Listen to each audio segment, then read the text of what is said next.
Welcome back to the Photo Banter podcast. I'm your host, Alex Gagne, and on today's podcast, I speak with photographer and director Danielle Levitt.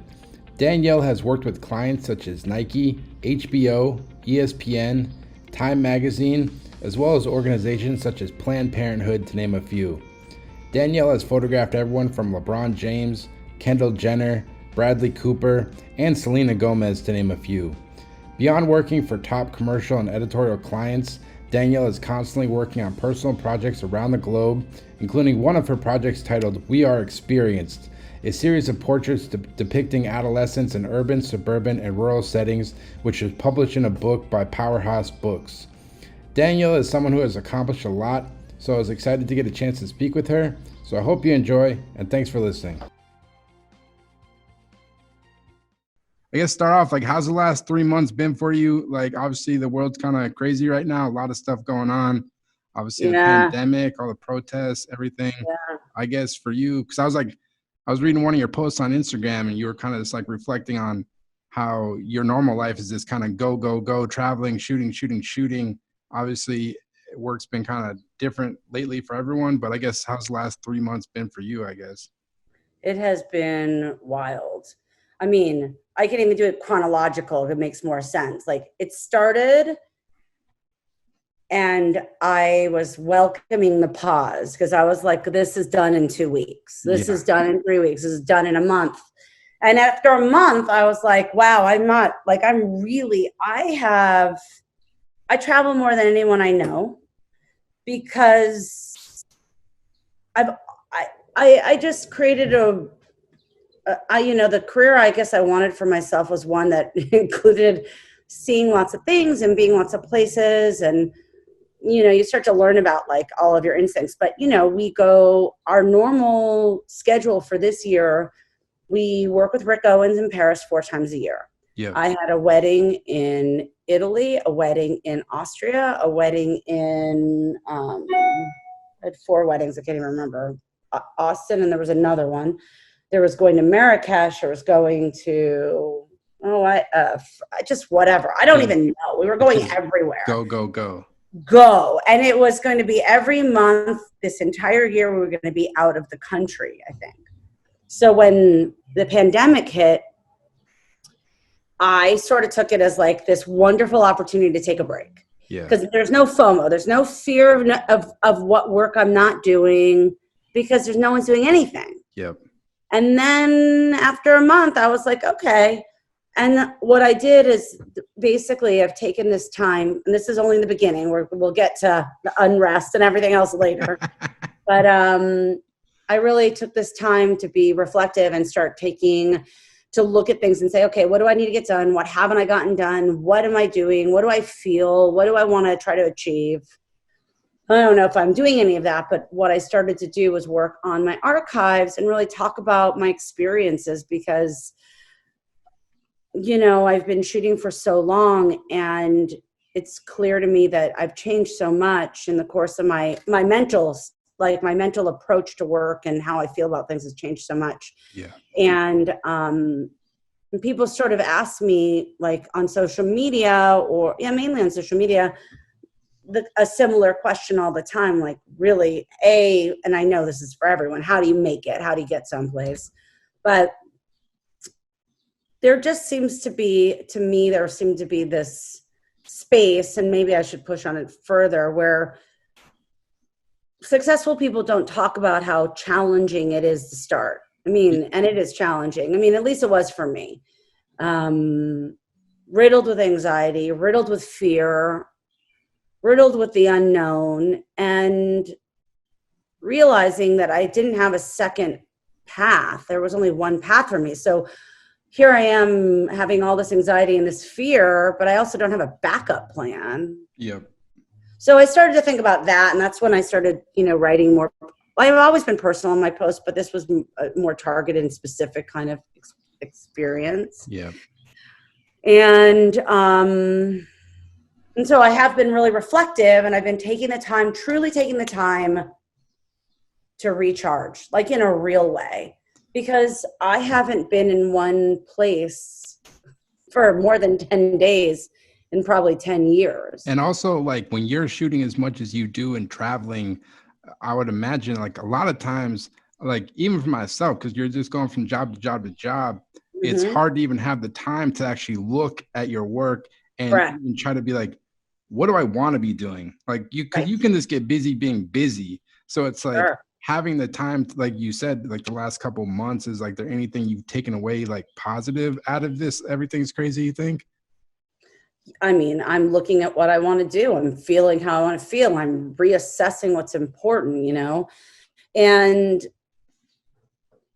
it's not, I feel fortunate because a lot of the jobs, most of the jobs I do, I want to do, Hmm. which is like a really fortunate place to be.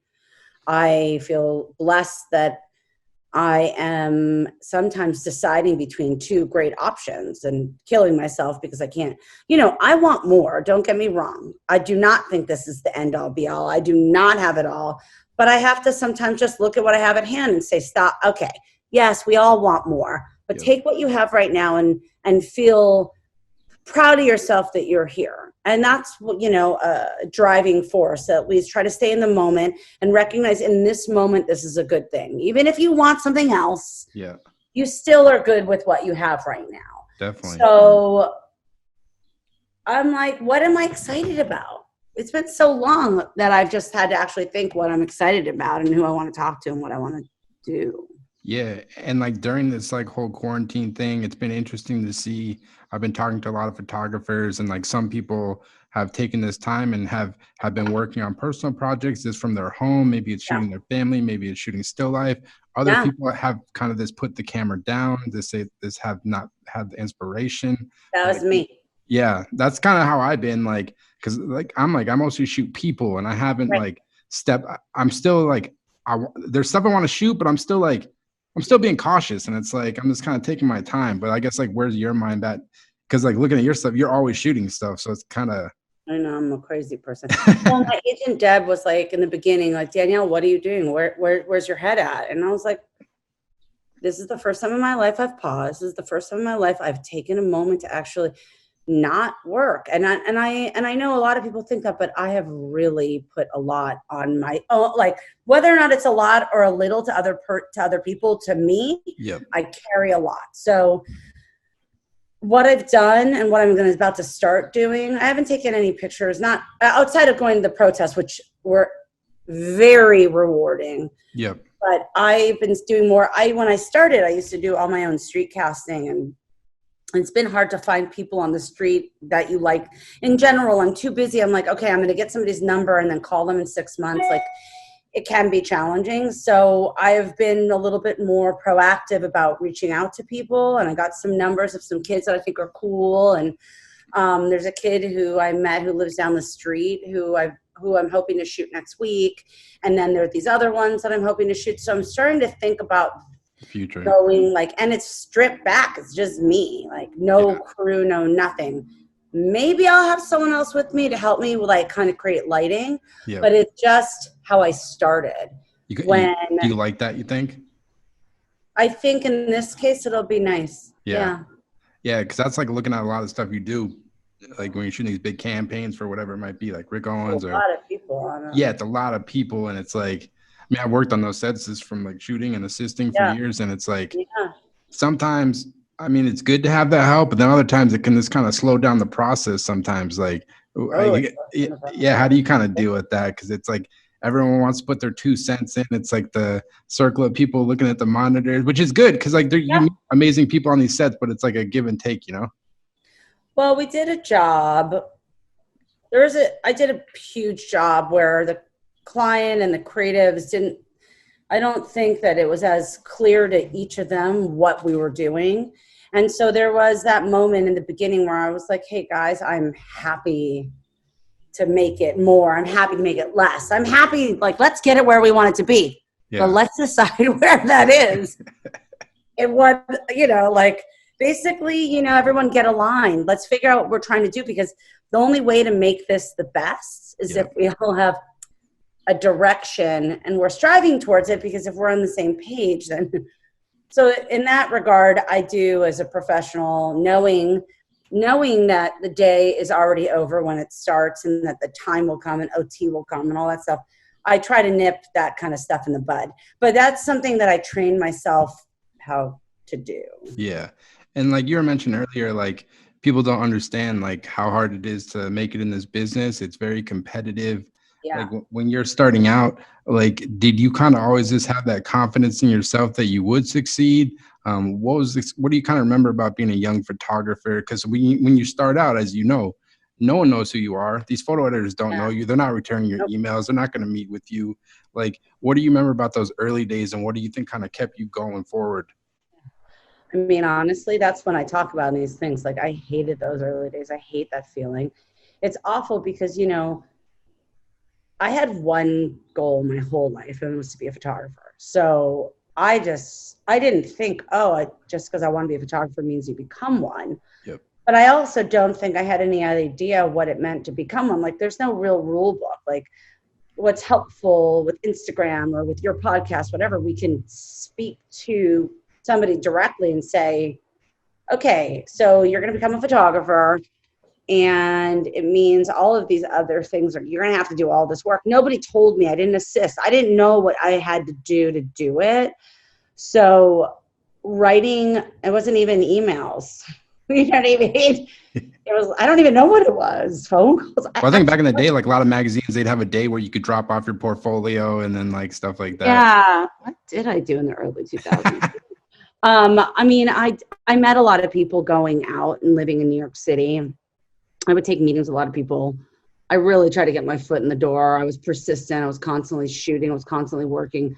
But I always remember feeling I wanted to do like fashion, like regular fashion. And truly, I felt so badly about the way people received those photographs that no one seemed to ever like them. Yep. Not really like them. I just felt so low that I kind of was like, okay, I'm going to keep shooting. But I kind of changed direction when I found what people were reacting to. I was still what I wanted to be doing, but I responded to how people were reacting. Yeah. Because I couldn't take the rejection. It's so devastating. It is no joke. It is devastating still that I'm like, how come A, B, and C isn't hiring me? I mean, the quest for greatness never ceases.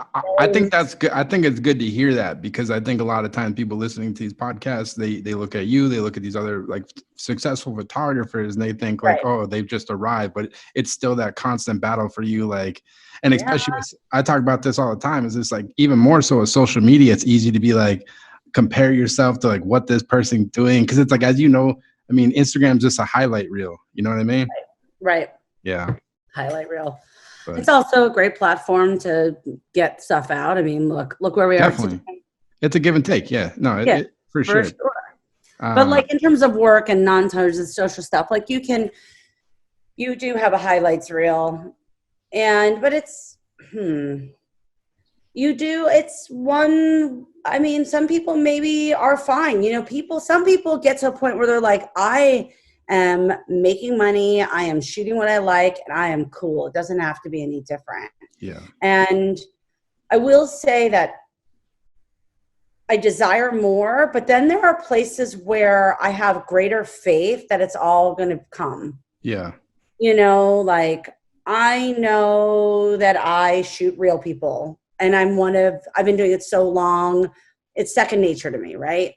So if you're having a triple bid, for example, and you've talked to two other people, if I don't get the job, I don't get the job. But I know that if you're talking to me, I know coming in there that I actually can do this. I know I've hit like the best I can be in a lot of ways to provide you the potential. Like if you wanted to hire me, I know I have enough experience to come in and make it work. Yeah. I will be successful at it because I know that. Like enough experience doing what I do, it allows me that confidence that I have. Yeah, definitely. And like you mentioned, like you, because a lot of your work, it's like documentary kind of based, like you said, it's real people. What is it about? Because that's like the hardest thing as a photographer, is trying to find your voice, your whatever it is, like you're trying to convey. So like, did it take you a long time to kind of find your voice as a photographer? And what is it about this kind of photographing like real people and real scenarios you think you're drawn to the most, you think? Because like a lot of advertising work is like casted, it's models, or they might make it look real, but it's not really real. So Right. yeah. Well, so in that way, I have like this little lane that I can live in, because for the people that are like, oh, we want it to actually be real, Yeah. there's like not as many of us doing that, which is not intentional, but happy for it. So I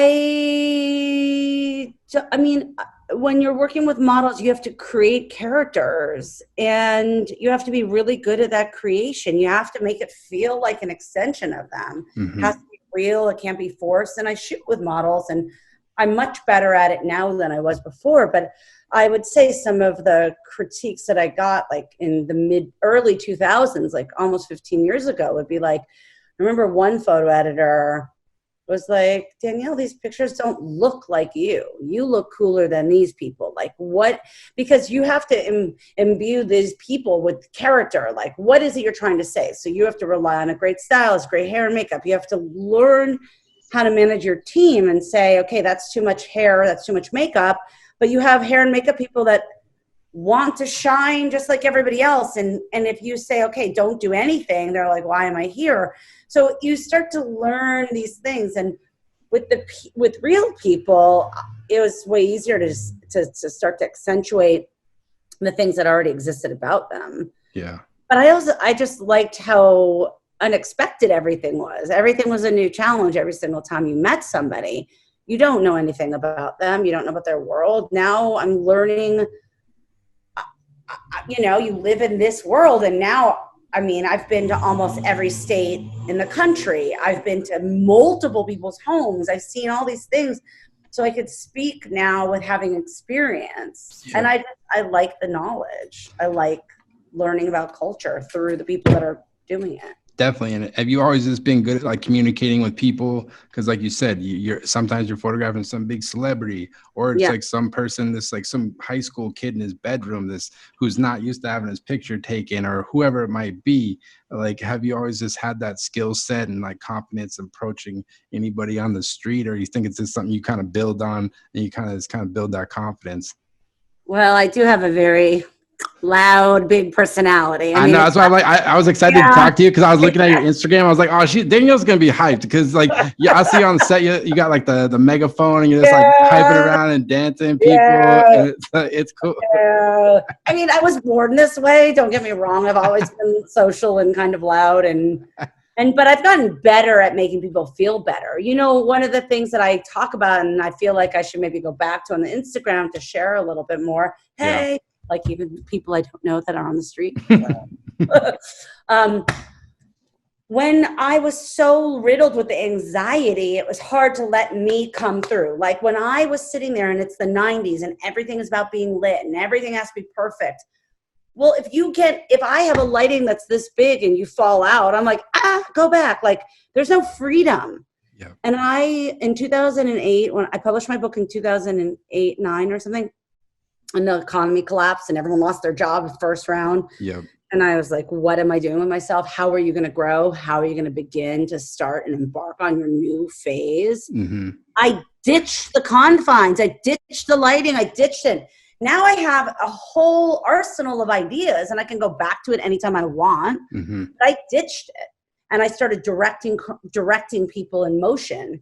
And you can't be passive when you're directing people in motion. So now I'm ditching the anxiety. I'm learning how to communicate because I have to direct them. And one day it just kind of clicked and they sort of merged. I mean, I've always been social. I've always been able to speak to people. And I think that I've been unconventional. But the anxiety would bum me out. It would make me not who I wanted to be. It didn't make me loosey-goosey on set. What was it that you were kind of anxious about, you think? It was this being good at it. Is this going to be good? Is this good enough? Did I make the right decision? If I light it like this and I'm not lighting it like this, is this the right idea? Like, Malcolm Gladwell says 10,000 hours, you're an expert. You know, like I had 2,000 hours in? I had a lot more to learn. Yeah. So then you cut forward, I start directing and I start doing this. And then all of a sudden I don't have a behavior for photography and a behavior for directing. I talk to everybody. You don't want direction? That's cool too. Yeah. I shut up. But you read the room. Most people appreciate it because it takes the pressure off of them to perform. Yeah. And then like another thing is like, there's like this balance of like art and commerce. Like at the end of the day, you're an artist, but then you're trying to like make a living from it. Like you're working with big companies like Facebook or ESPN. Like, do you feel like you need to like create work that will attract clients, or is it more just like you're just going to create the work you're inspired by, put it out there? If people respond to it, fine. Or how do you view this, the kind of balance of like art and commerce, you know? I will say I am a huge, huge believer in never creating work for anybody else. Yeah. In your own world. If you want to shoot for ESPN, hopefully you're somebody who already shoots like what they want, because they'll come to you for whatever it is you're doing. This is the greatest myth that I always try to debunk. Yep.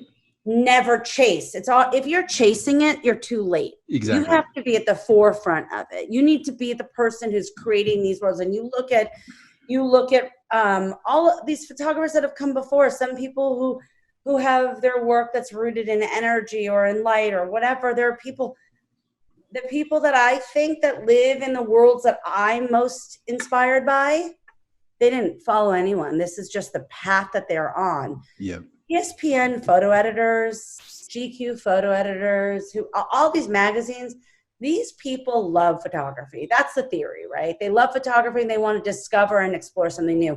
And if they're worth their weight in salt in anything, they'll find you, you know? Yeah. You have to always be making the work. Keep putting it always. Yeah.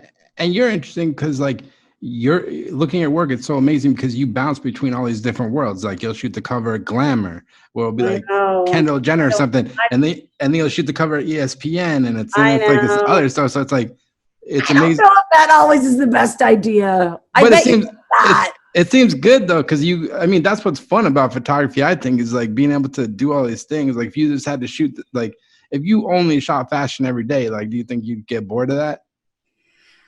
Yes.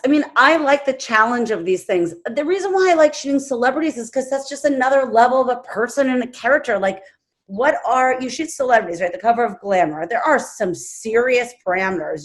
That was my last cover with them, with Margot Robbie for Birds of Prey, was one of the harder shoots that I've done. Not because they give you no time, and then they take away the time that they already haven't given you enough of. Yeah. It's high pressure because you got 4 major celebrities and all of their teams. And this happens all the time. But in this case, they gave me so little time that actually and then they added more stuff. It was hard to get there. And then, the magazine wants like 4 setups, cover. The magazine at least is reasonable. They know that there's only so much I can get, but I want it to be great. Yeah. I don't want it to be like, it's nothing I want to do is meant to be just thrown away. It's meant to be great.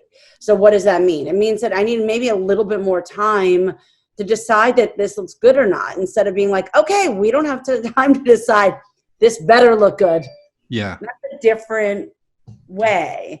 But it is, I wonder all the time, listen, I'm consistent. I'm consistently working for one and the other. Like that is who I am, good or bad, I don't know. But I wonder if sometimes if there had been more of a narrowing, if I would be somewhere else. Yeah. Would I be shooting the cover of Italian Vogue?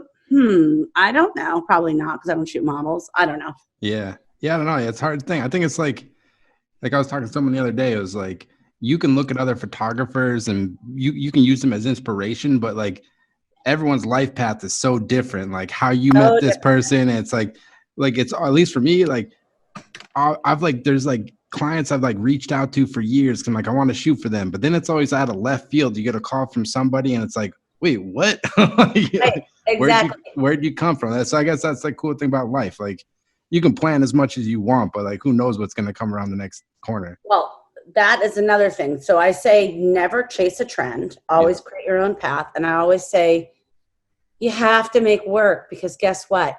You have, just to your point, you have no idea where someone's going to come find you. They're like, oh, my friend's cousin showed me this picture. Yeah. And you didn't know that your friend's cousin was the photo director for whatever, for Esquire. Now you're shooting for Esquire. Where did that come from? You're like, I don't know. But if you don't have the work, there's nothing anyone's going to be able to talk about or see that's going to draw them to you. You have to create the work. Yeah, definitely. And, one thing I really enjoy about your work, it seems like it's been a focus of your career for most of it, is like you shoot a lot of youth, this kind of kids, young, like high school age, whatnot. What is it about? Like, I think it was the book We Are Experience, which was an amazing like series of photos. What is it about that kind of stuff, photographing kind of youth of today? You think what kind of inspires you about that, you think? I guess and I'm trying, that's one of the things I try to spend a little more time trying to understand, because one thing I don't want to do is just constantly be in the habit of something and not know the intention. But my curiosity, it started because I wanted to know if it was the same as when I was a kid. What does it look like to be a kid? What does it look like when the teenager I was versus you? Then I realized that all of these, there are themes, and I love those themes. I love that love is brand new to you. I love that best friends are going to be in and out. I love that you have no idea what is about to happen to you and what's in store for you. I love watching you figure out that, when The Devil Wears Prada, when Meryl Streep says, you're wearing that color blue because of blah, blah, blah. These kids are absorbing all the media that we're kind of putting out there and interpreting it and giving it back to us, right? Yeah. So she's wearing that eye and doing her hair like that, and she's looking this way, and skateboarders are still their vibe, they're the punks. These archetypes, it's interesting to see, how the archetypes change or don't change. Yeah. I love just finding into it, and it feels so fresh to be around people who are learning about themselves. I love being around people that have to learn about themselves. And they're still excited about the future. They're not everything. Jaded. No jade. They're just it's a lot ahead of them. What not, even if it's unknown. It could just be a lot of unknown ahead of them. Yeah, exactly. What do you remember about being a kid in high school? Were you did you enjoy school, or did you hate it? What do you kind of remember about growing up? Well, I have a little bit of a weird story, but I was always like this. I always had a million friends from all different worlds. I'd be like, there's my friend in this area. These are my friends in here. I was always bringing people together. But when I was 16, my father passed when I was in high school, and then it just kind of sent me down some other path, and I was not feeling it. I was very... the irony is that I wanted to disappear. I was I'm overwhelmed. I'm flooded. These are too many things going on. And I don't want to be weird. I don't want to be loud. I don't want to be noticed. I want out. Yeah. So I went the other way. And so it took me a couple years to deal with the adjustment. And that's when I moved to New York. Mm-hmm. So I was living in LA. I'm in high school. I think I'm probably on some path. I mean, I was not a great student.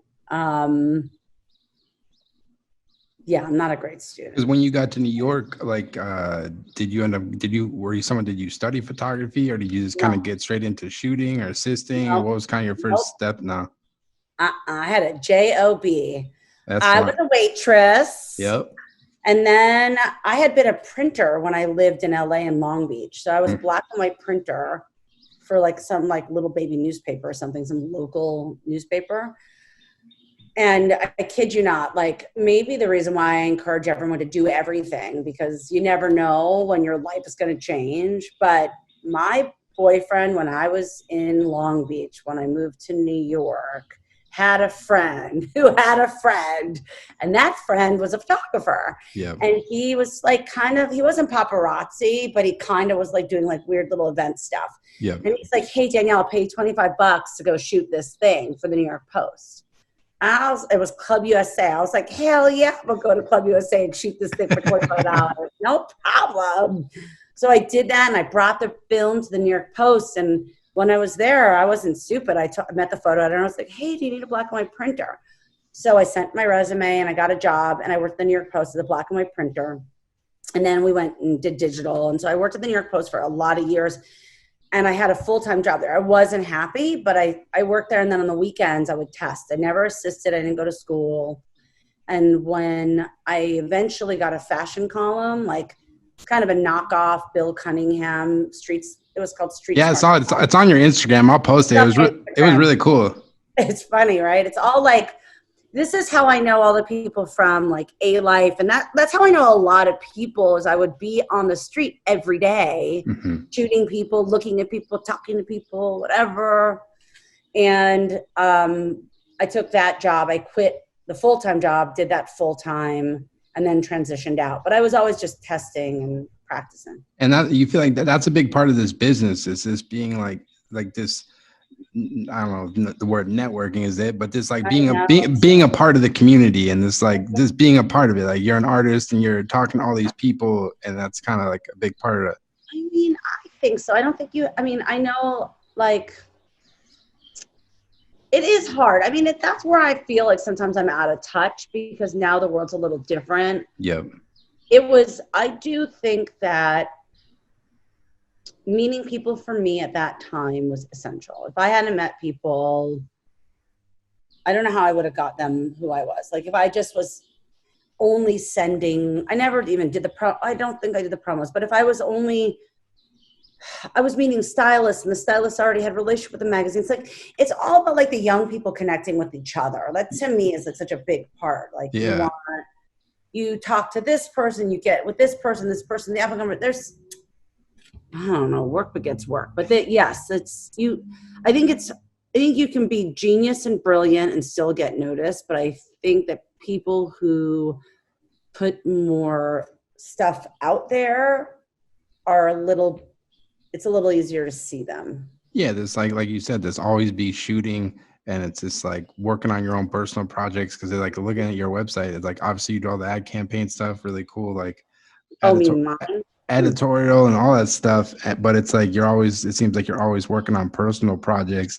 Like where do those projects usually kind of like, where do they kind of evolve from? Usually it's just kind of stuff that pops in your brain here and there. Yeah, it's like what's popping in the brain. Like if something's out there, like we pitch ideas. Like I've pitched ideas that are so contemporary right now that nobody cared about. You just kind of take a temperature of what's going on. Like a bunch of years ago, I noticed at like the Afro Punk Festival, everyone's starting to wear their hair real natural. And I was like, I think there's something to the politics that's happening now. What's going on? I mean, and there's there's just a lot of stories that, you pay attention to what's around you. Like take the temperature, what's happening,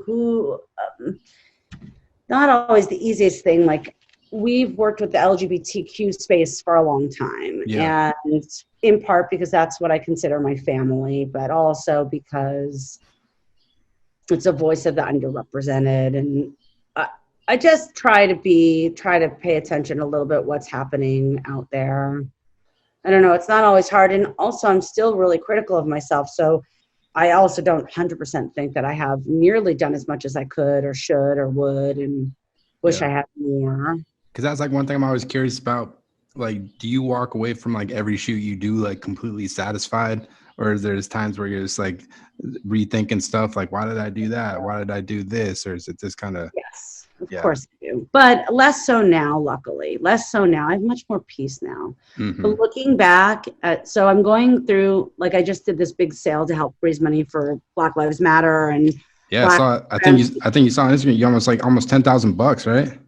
We have more. Wow, that's awesome. We got a lot more, which is great. We did over 15. Yep. And I think we did more than that, but I have to just see what everything comes in at. I'm like I cannot believe that. Like, it's great. Like people were really excited to have a print. And and they were like, I give $100, no problem. It was pretty awesome.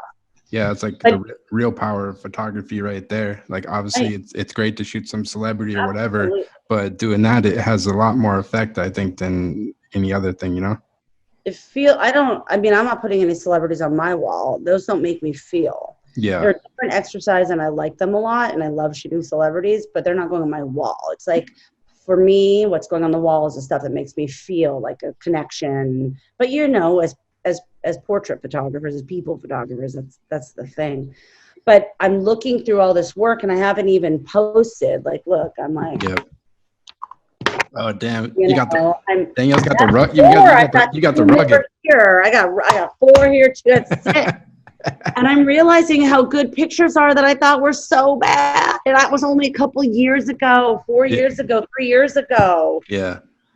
So it's like we never get to get a break from our little demons. I mean, maybe. Yeah.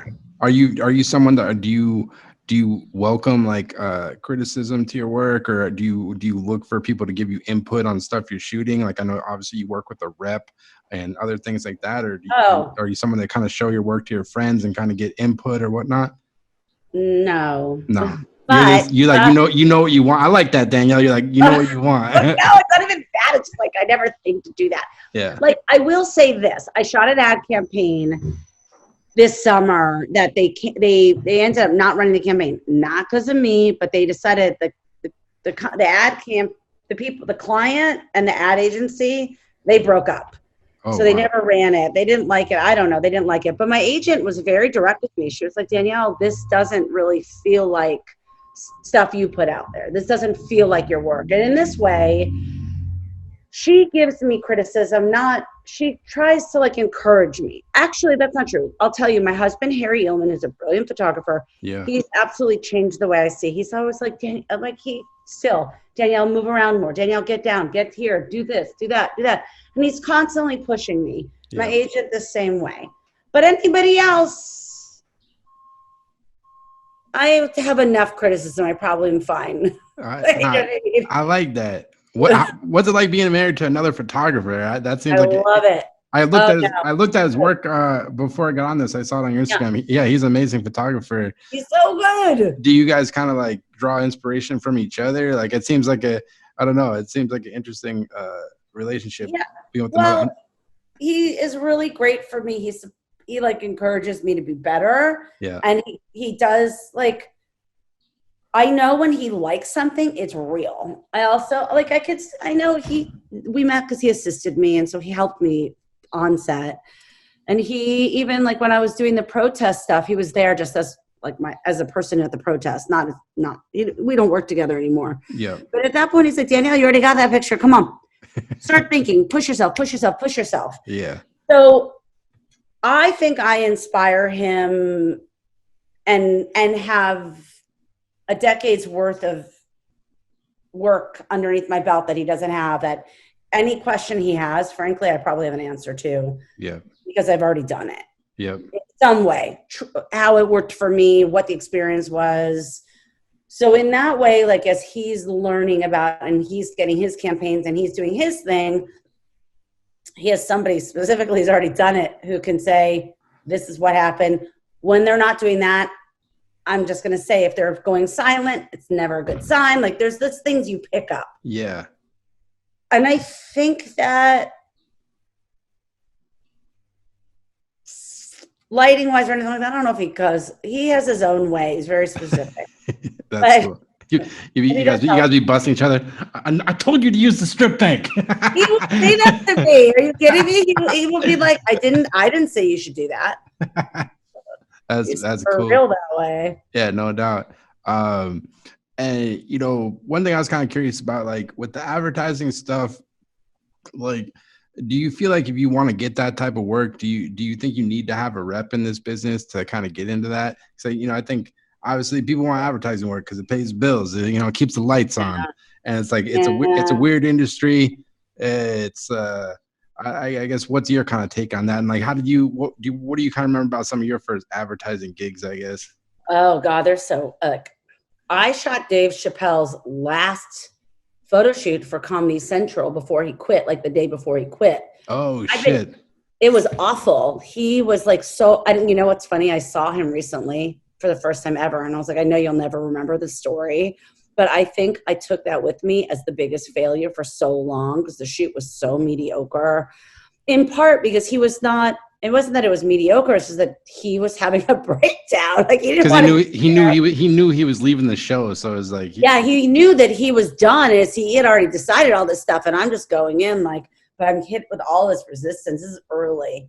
Yeah. And it was hard. Like, it was it stuck with me, you know, because you go in guns blazing, like you're excited, like I'm gonna yeah, shoot Dave Chappelle, this is gonna be great, but yeah, then you're not met with yeah. that, same energy, so it's like, No, he disappeared in a bathroom forever. Like yeah, he yeah, was not. Hold on, my mother's texting me. Forgive me. no worries. Um, but now, like, I do think that it is harder to get advertising if you don't have an agent. I just do. Because, and I don't know if it's true, but that's what I think. What, and like when you, I don't know if you, I think you're on DSS reps Yeah. now, a lot of Yeah. amazing photographers on there. When you Yeah. decided to start working with the rep, like what is it you're looking for? How did you know they're the right fit for you? Because I've talked to so many photographers who have like, it don't work out good. Like it ends in lawsuits and all this, because it's like, it's a major commitment. It's like, you got to pay money to be on. It's a relationship. It is an arranged marriage, honey. You talk to somebody for 6 months, but doesn't mean you know each other. Mm-hmm. You know, the DS reps thing, I was lucky. That was Harry. That was the husband encouraging me. He's here. I'm on a Zoom call, guys. No worries.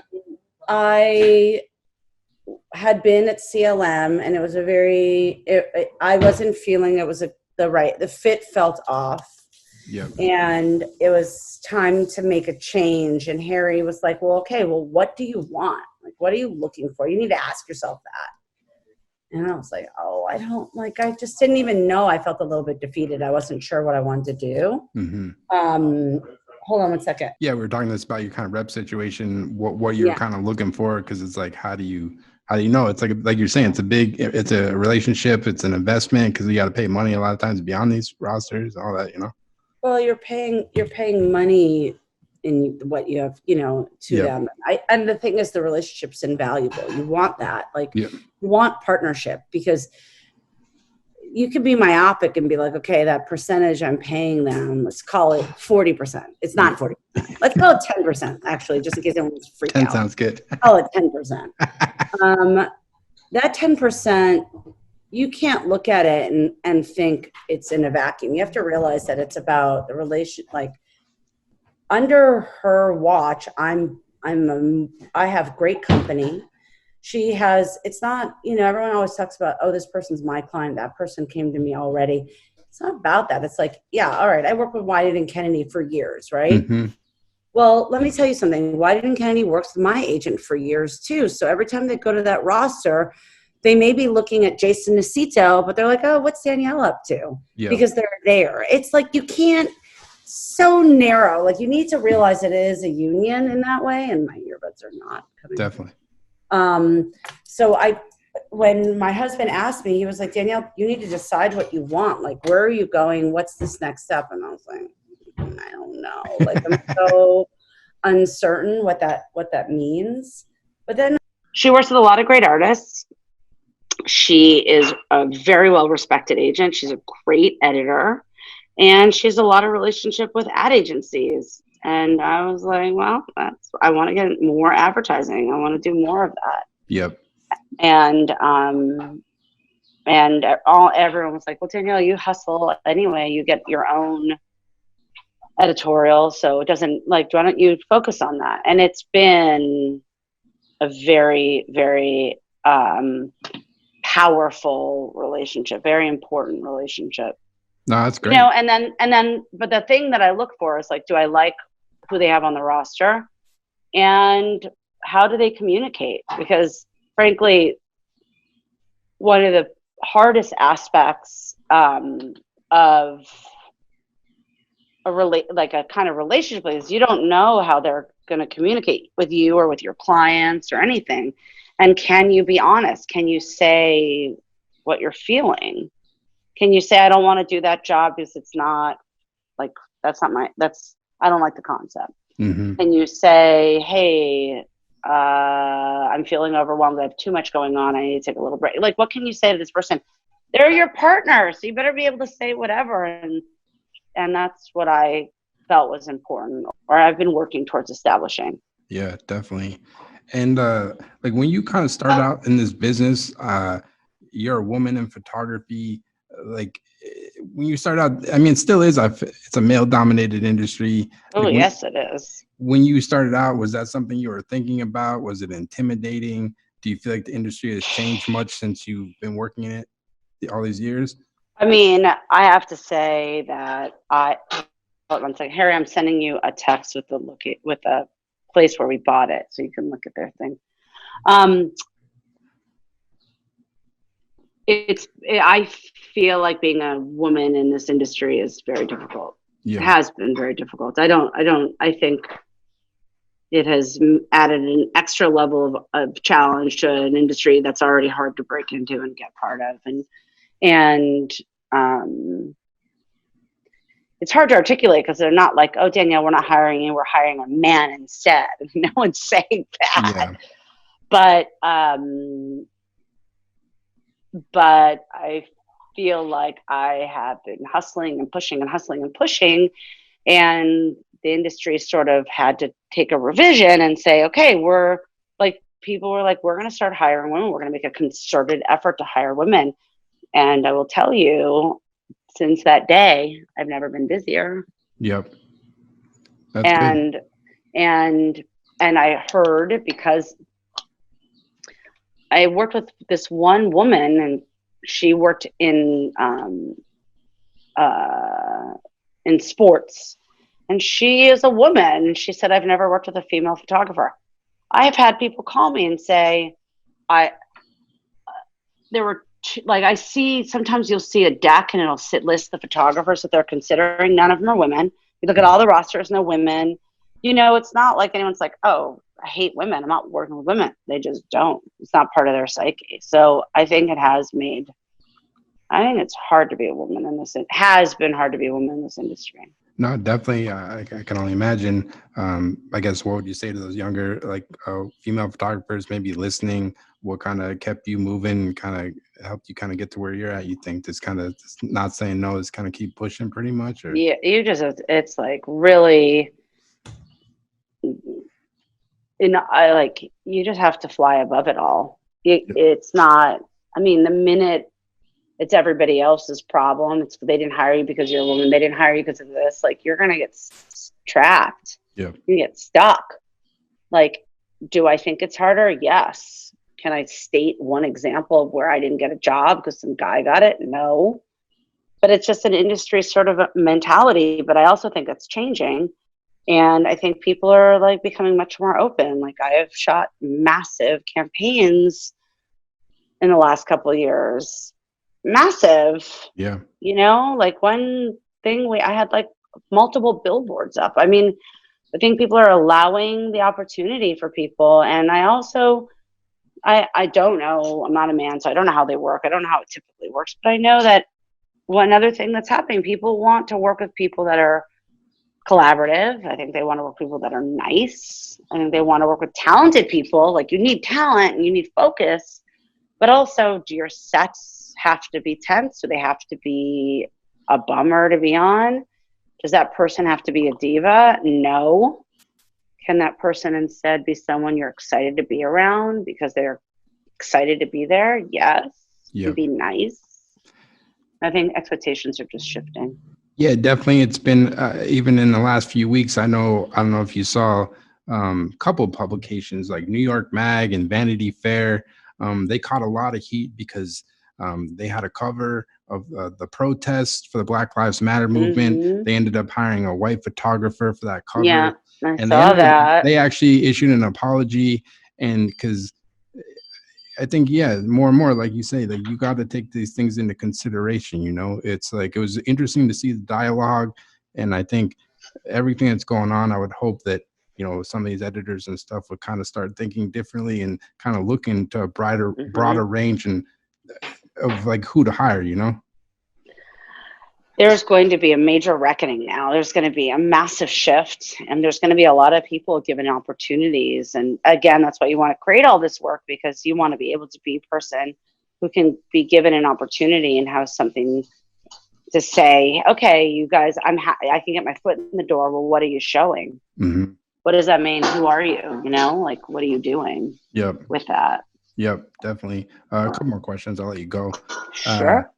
I know I was looking, you've been doing a cool series for ID Magazine. It's a documentary film series called Tribes. That's old. Is it old? I wasn't sure it was old. Yeah. I was looking on your website, so I wasn't sure when it was, but either way, it was a old. really great series. Like, what was that kind of all about? Was it were those your ideas of like what you're kind of covering? Because there was like some cool stuff like BMX kids and those actually got me. Those are what brought me into directing commercials. Okay. Those are really like a very effective example of like a little short film that like reaches into other people's worlds but doesn't exploit and celebrates and stuff.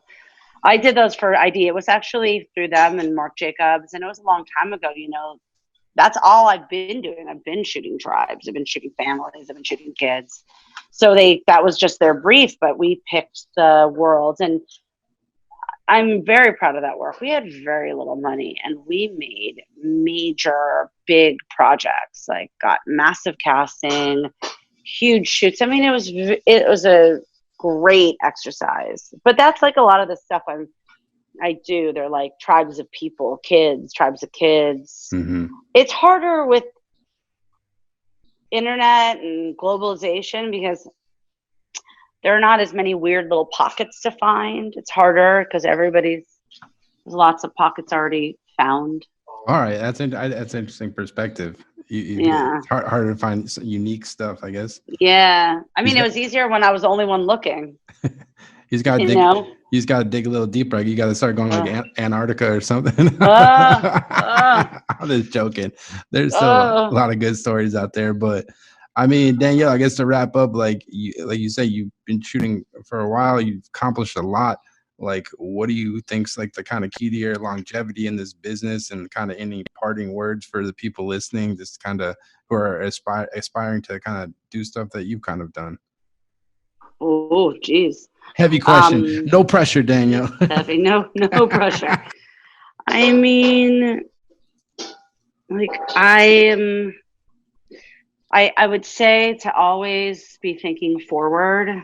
Don't be afraid of reinvention. Don't be afraid to change. Like, definitely be okay with change. Change is essential growth, because creatively, what people want to see is different. And I'm not suggesting following something that already exists. I mean, just know how to be. You don't have to get stuck in anything. Like, you're allowed to grow. Let yourself grow. Explore. To whatever you feel feel what the next thing is. I would say that I attribute a lot of my lasting presence to the growth. Yeah. Granted, I've grown personally, I've grown visually, I've grown everywhere, like everything, my belly, whatever. Yeah. But that feels like, when in 2009 I published the book and I was like, okay, where am I going next? It was a decision. I was like, I want to change. I want to see what happens. Yeah. I decided to start making films, and I started to shoot natural light, and I started to do all this stuff, and it opened up a world that I hadn't explored. There's just keep pushing yourself and don't get complacent. Yep. Well, that's really good advice, Danielle. I can't thank you enough for taking the time to do this. Like I said, I've been a fan of your work for a while, just because that's the thing I love about certain photographers. Like, you look at their website, you can tell like you're always shooting. Like, there's some people that is doing it for the job. Like, you can tell you're just doing this shit because you love it and it's your job. But that's what I love, this kind of seeing that shit. It's just like it's like the addiction. It's like the next photo. It's like fuel, man. So I really appreciate your time. Thank you. So thanks. You're welcome. No problem. Cool. All right. So there you have it. That was the Danielle Levitt interview. I just want to thank Danielle so much for taking the time to come on the podcast. It was a real pleasure talking to her. Like I said, I've been a big fan of her work for years. She's always just constantly shooting and this amazing stuff. So definitely go check out Danielle's website at daniellelevitt.com, as well as her Instagram at Danielle Levitt. Lots of amazing work up there. And as always, I'll be having weekly podcasts on iTunes, Spotify, as well as on YouTube at The Photo Banter, and on my website at alexgagnephoto.com, and on my Instagram at alexgagnephoto. Thanks so much for listening, and take care.